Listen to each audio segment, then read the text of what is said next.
E, professor, ser uma pessoa religiosa é o mesmo que praticar a reforma íntima? Não. A religião auxilia. É óbvio que a religião auxilia. Porque, pessoal, a gente está aqui divulgando a doutrina espírita, mas isso não quer dizer que só exista coisas boas na doutrina espírita, tá? A reforma íntima, muitas vezes, ela começa a ser realizada lá na Igreja Católica. Não, Sim, não com esse nome, com esses conceitos, mas a partir do momento que, por exemplo, a Igreja Católica, uma igreja evangélica ou qualquer outra religião, quando ela incentiva e ela ajuda a pessoa a se tornar uma pessoa melhor, então essas religiões elas estão também promovendo a reforma íntima. Então as religiões elas ajudam, mas sim. ser religioso não é a mesma coisa do que ser uma pessoa que esteja praticando a sua reforma íntima, tá? A gente tem essas noções um pouquinho equivocadas de que, por exemplo, a gente ir a um templo, né, seja de qual religião que for, a gente está conseguindo a nossa salvação, vamos colocar assim, a gente orar todos os dias aquelas orações decoradas, então a gente também está conseguindo a nossa salvação, estamos nos tornando pessoas melhores, ou simplesmente acreditar em Deus, dizer que acredita também é fator para a salvação. Não é, tá, pessoal? Nada disso é. O que conta são os nossos pensamentos, as nossas palavras e as nossas atitudes. Sim. Não adianta a gente ir lá na igreja católica, no templo e na casa espírita e sair de lá e não buscar a nossa reforma íntima. A gente sair da mesma maneira que a gente entrou, com pensamentos ruins, com atitudes ruins, palavras ruins para as outras pessoas. Então, ser religioso não quer dizer que você esteja fazendo sua reforma íntima. A reforma íntima, como o nome diz, ela é íntima, ela é de cada um. Sim. Cada um vai realizar de uma maneira, vai seguir um caminho, e isso é independente de religião.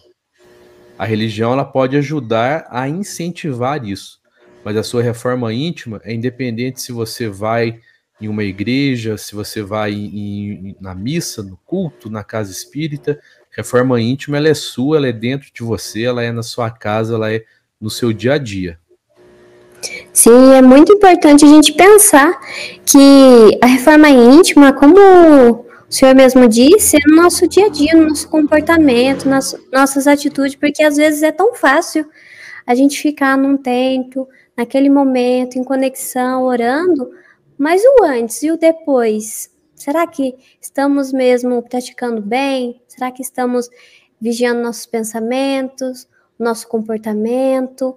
Então é algo assim que é necessário pensar e isso é transformador, porque você lê os ensinamentos da Bíblia ou outros ensinamentos e você começa a questionar: nossa, será que isso que eu estou lendo, eu estou praticando?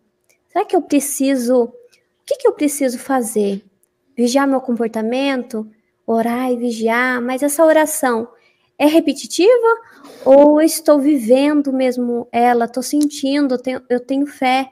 Eu, o conflito com o outro me faz questionar o meu comportamento ou eu não estou conseguindo ainda domar as minhas más tendências, os meus sentimentos. Então, as religiões, no modo geral, ela nos ajudam, nos dá força, mas a gente precisa pensar por si próprio.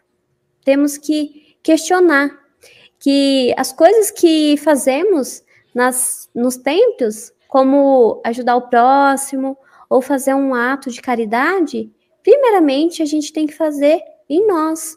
Porque se em algum momento a gente passar por uma situação de dor, de perda, aquele lugar, aquela fé, ela vai ser abalada ou não? Será que nós nos conhecemos profundamente para olhar para as nossas fragilidades, para os nossos questionamentos e trazer essa força interior para seguir, ou a gente vai estar pautada no pensamento do outro, no questionamento do outro, ou que o outro fala que é certo, que é errado. Então a gente passa por provações, por dificuldades no nosso dia a dia. Então a gente não pode deixar que o outro, de alguma forma, venha nos salvar. A gente é o nosso guru, o nosso mentor. Nós somos aquelas pessoas verdadeiramente que nos salva de nós mesmos. Então trazer essa lucidez hoje, pensar hoje, questionar, colocar no papel é muito importante. E sempre com aquele amor, com aquele acolhimento.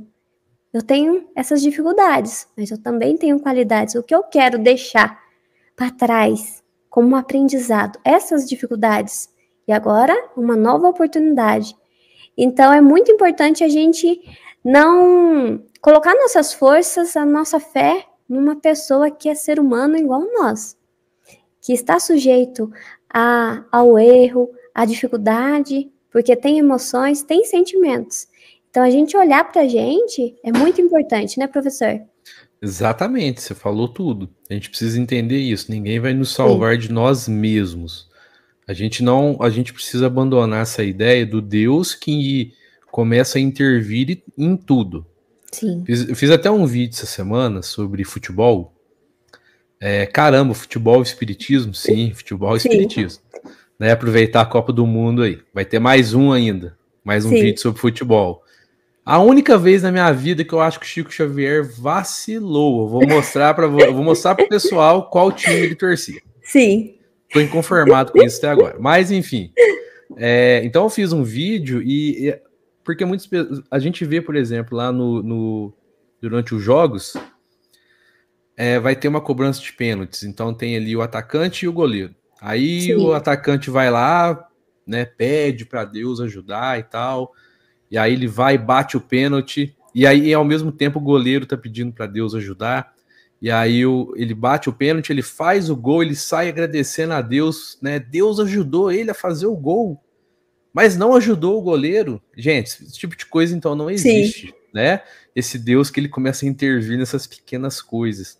Então, é o que a Priscila falou, a salvação está em nós, né? Sim. Não está em nenhum lugar, em nenhuma pessoa.